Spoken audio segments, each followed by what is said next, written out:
Shalom. And I want to start off by giving all the praise, honor, and glory unto Yahweh, Bahashim, Yahweh Shai, Bahashim, Wachach, Chodesh.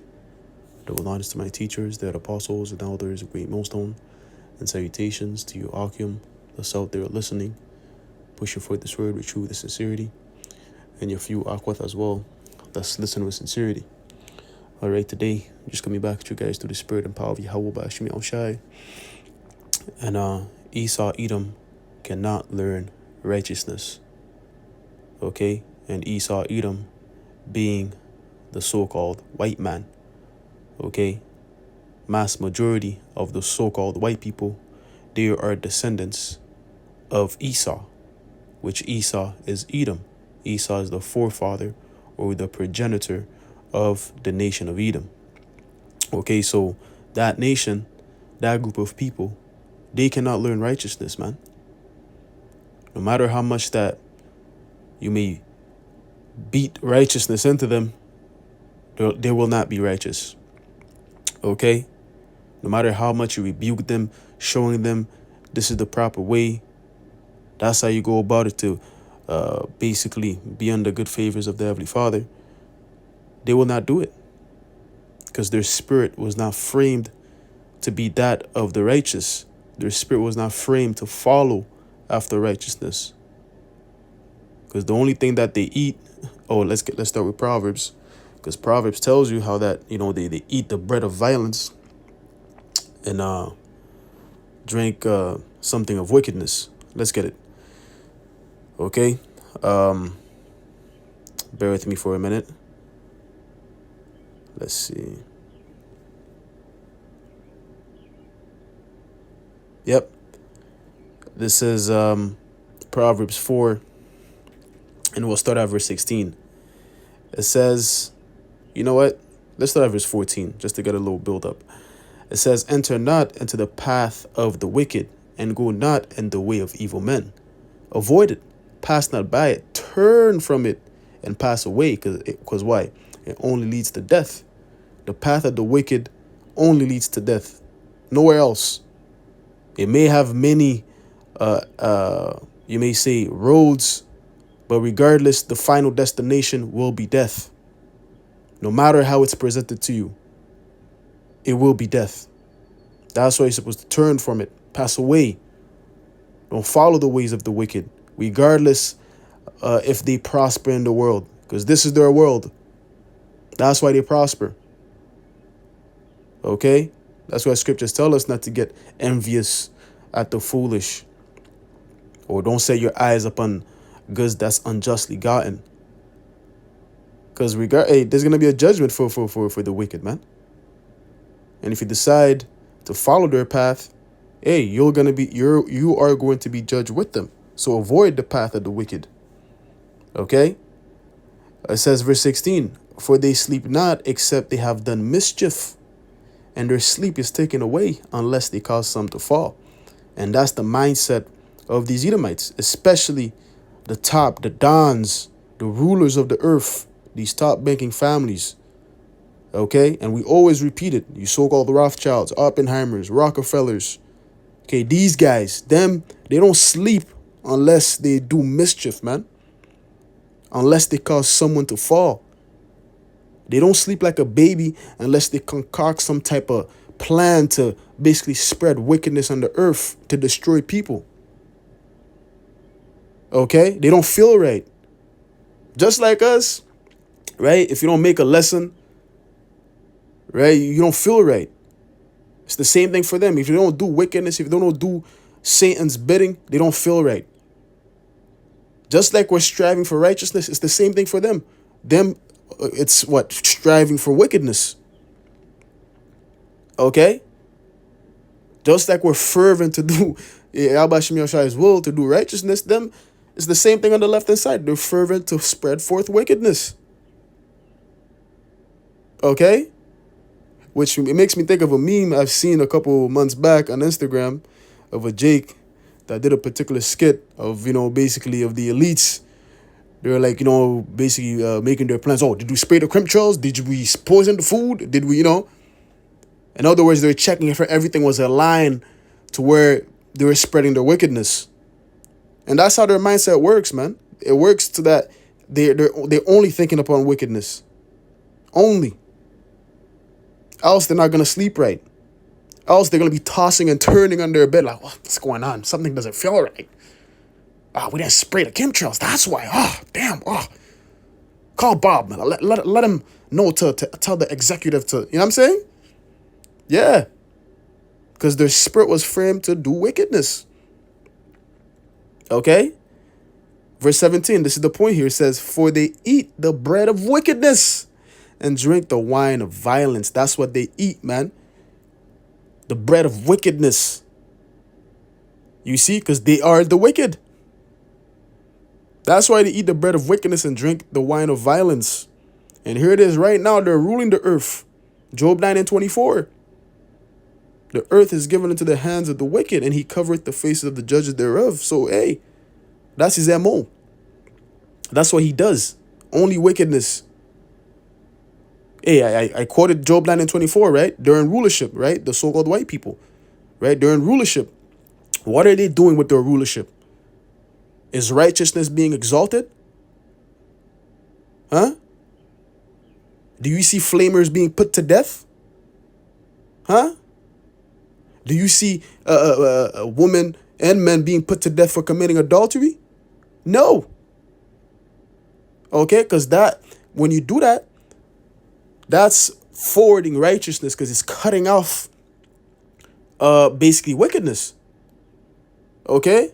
Back in the ancient world, right, whenever somebody would commit adultery, they would be put as public example, put to death right in front of the public so people know not to do adultery, not to commit adultery. And from there, that wickedness is cut from the root. Likewise with the flamers. But here, rather, they're exalted. Rather, they're promoted. Okay? Rather, Esau advertises these things onto you. He gives it to you in the rap, in the movies. He promotes it. Showing you he only eats the bread of wickedness, man. He cannot do righteousness. Okay? Once again, no matter how much you may rebuke this guy and tell him to do right, he's not going to do it. And Esau knows how to be righteous. Not how to be righteous. Let me say, Esau knows the ways of righteousness. Let's put it like that. He knows the ways of righteousness. He has the Bible. He knows what's pleasing unto the Heavenly Father. But rather, he does the opposite because what? His spirit was framed to do wickedness. Okay? Let's get Isaiah 26. That's why you can't trust these devils, man. You got to watch them with an impudent eye, man. Okay? Because trust me, they're pondering, they're thinking upon some wickedness. Even down to your low-level Edomites. Them too. They may pretend to be, righteous in a sense, but trust me, they're not. Oh, what does it say in Corinthians? Let's get that real quick. We're going to get Isaiah. Satan has transformed himself to an angel of light, man.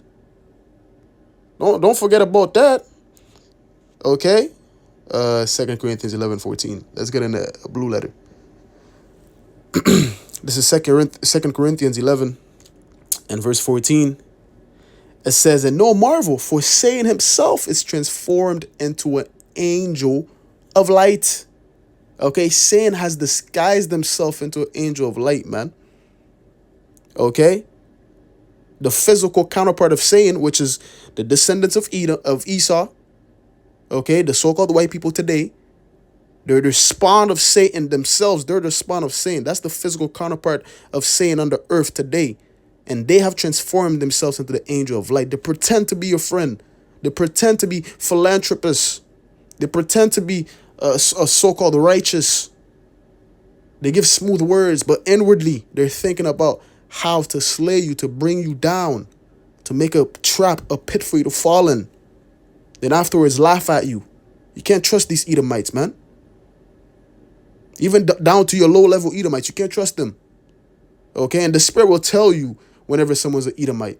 You're going to know. Okay, whenever you encounter an Edomite, you're going to know. There's going to be a friction, regardless of how nice you try to be to them or how nice they try to be to you. There's going to be some friction to where they're going to be like, it's off.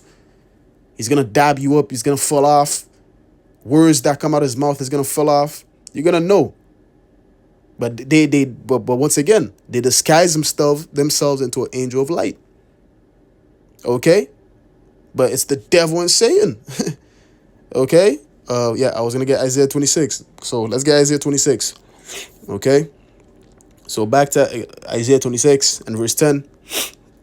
It reads, "Let favor be showed to the wicked, yet will he not learn righteousness? And indeed, favor is being showed unto him right now." Once again, Job 9 and 24. He's ruling. This is his rulership. Is he learning righteousness? He has the Bible. He makes you swear on the Bible within his court system. Okay? So, hey. But what? The fruits are saying otherwise. The fruits, the only thing that we see is wickedness. Right? So, he cannot learn righteousness, man. In the land of uprightness, he will deal unjustly and will not behold the majesty of the Lord. And that's straight facts. He is currently dwelling in the land of the Lord, which is our land that the Lord gave unto the nation of Israel. But he went in there, stole it, and he placed himself in there. What is he doing? Is righteousness flourishing out of Israel right now? There's fucking war going on over there. Okay? There's the biggest alphabet parade over there in Tel Aviv. One of the biggest parades over there, man. So clearly we could see how he's not how he's dealing unjustly in the land, man. He's not beholding the majesty of the Lord. Rather, he's doing completely the opposite of what the Lord prescribes to do. Okay, which are what? Via his laws, his statutes, his commandments. But Esau's not upholding that. He's casting it behind him. Because what? He cannot learn righteousness. Once again. That's why it tells you in Psalms 50, "What hast thou to do to declare my statutes?" Esau has nothing to do to declare the Lord's statutes, man. Matter of fact, Esau is proclaiming his own statutes, his own laws. Okay, laws that favor the wicked. Okay? Then the righteous, he just completely cast out. The righteous is seen as abominable filth in this earth. The righteous is seen as villains in this earth, man. To the eyes of these mere peon people that don't know any better. Okay, because wickedness is only promoted. The only thing that they see, they see, basically, these people, they see wickedness as righteousness. Let's put it like that.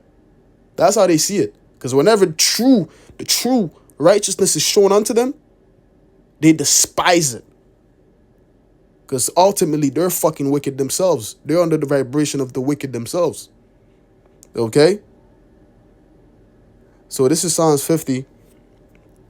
And verse 16, it says, "But unto the wicked," which is once again Esau, Edom, Malachi 1 and 4 tells you who's the wicked. You could go read that. Already says, "But unto the wicked the Most High saith, What hast thou to do to declare my statutes? Or that thou shouldest take my covenant in thy mouth, seeing thou hatest instruction and castest my words behind thee." Esau hates instruction, man. He doesn't like instruction. Even going back to he himself, the forefather himself, Esau himself, he never followed the instructions of his father, which was Isaac. Isaac told him not to get Canaanite women. What did he do? He went completely against his father's will and went and got Canaanite women to try to bring his pigmentation back, which did not work. Because here it is till this day they're here looking like fucking vampires. Okay? And you could even bring it back to the time of Cain. Cain wasn't following instruction, which Esau has the spirit of Cain. That's him coming back after the flood. Because once the flood happened, the seed of the wicked got done away with. But it came back through Esau. Okay? And Cain did not follow instruction. Because when you read Genesis 3, let's get that real quick.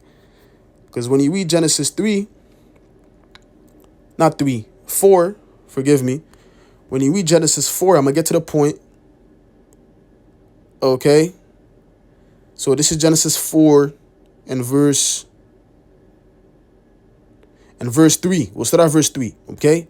It says, "And in process of time, it came to pass that Cain brought of the fruit of the ground an offering unto the Lord Yahweh Ba'ashem Yahushai.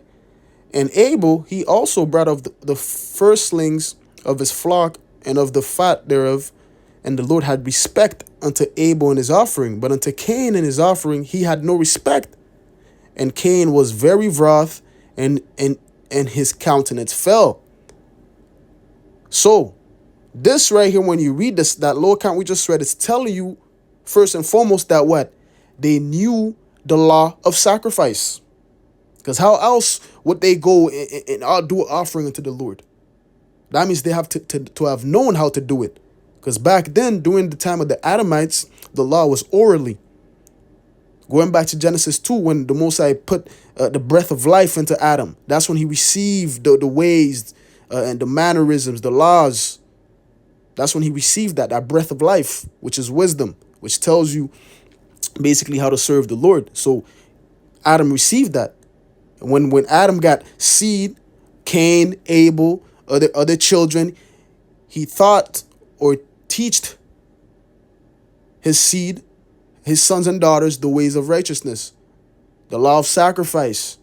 That's how Cain and Abel, or may I say, well, Abel was the right. Abel did it right. Cain did not do it right. He took fruits of the ground to bring offering unto the Lord, which is completely off. Okay, there's nowhere within the laws tells you, oh, you go and burn fruits to the Heavenly Father and vegetables. The Lord requires blood as a sacrifice. Okay, but Cain knew that. But what? Rather, he chose fruit because what? His spirit was not framed to do righteousness. Likewise with Esau, man. That's why right now, in his rulership, is he learning righteousness? No. Rather, he's doing wickedness. Because his spirit, which is in him, is not upright. Let's get that in Habakkuk. Because once again, it goes back to the spirit, man. That's what it all goes back to. It goes back to your spirit.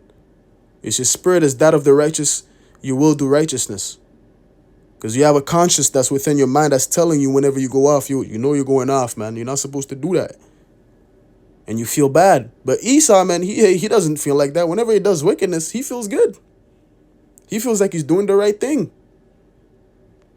Okay, because that's how their spirit was made. That's how the Lord framed their spirit to be wicked.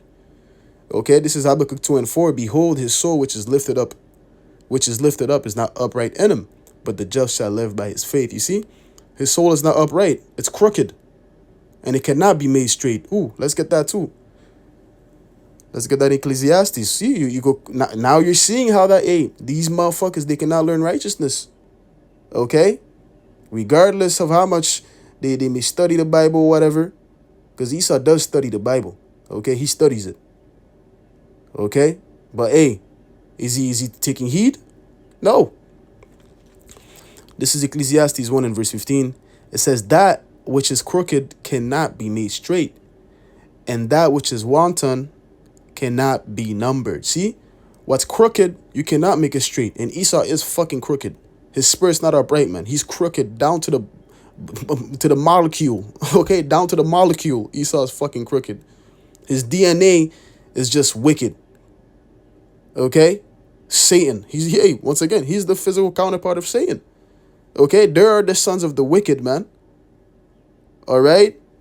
These pale-looking people that you see, mass majority of them, not all of them, because some of them, they might be of our people, because our people are scattered amongst all people, and might be a heathen or whatever. But mass majority of them, they're Edomites. Okay? So let's get another one in Jeremiah 13 and verse 23.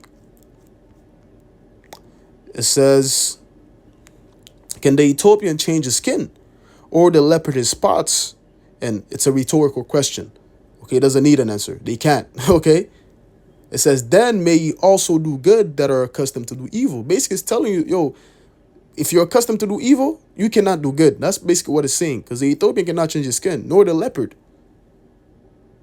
Once they're born with the skin that they have, that's it.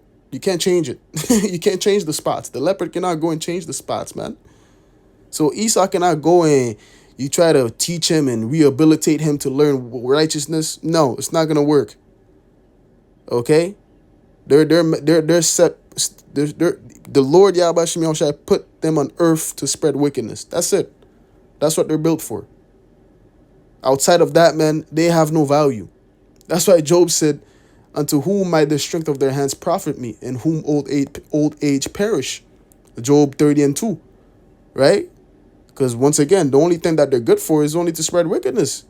That's why ultimately in the kingdom, after 1,000 years, once they serve out their sentence of slavery, of harsh coerced slavery, they're going to be done away with. Because in the kingdom, only righteousness is going to be on the scene. Only righteousness is going to flourish. Wickedness is going to be quenched. And with wickedness being quenched, that means the seed of the wicked has to be quenched too. Because they have no profit. You can't, once again, you can't rehabilitate them. You can't teach them righteousness. So what's their purpose? After 1,000 years, what's their purpose? What reason do they have to be on earth? If they're still on earth, wickedness is going to pop out somewhere. So that's why ultimately they're going to be done away with, man. Because they cannot learn righteousness. Okay? Hey, so with that, man, I'm going to close it off there, man. All right? By giving all the praise, honor, and glory unto Yahweh, Bahasham, Yahweh Shai, Bahasham, Wachach Chodesh.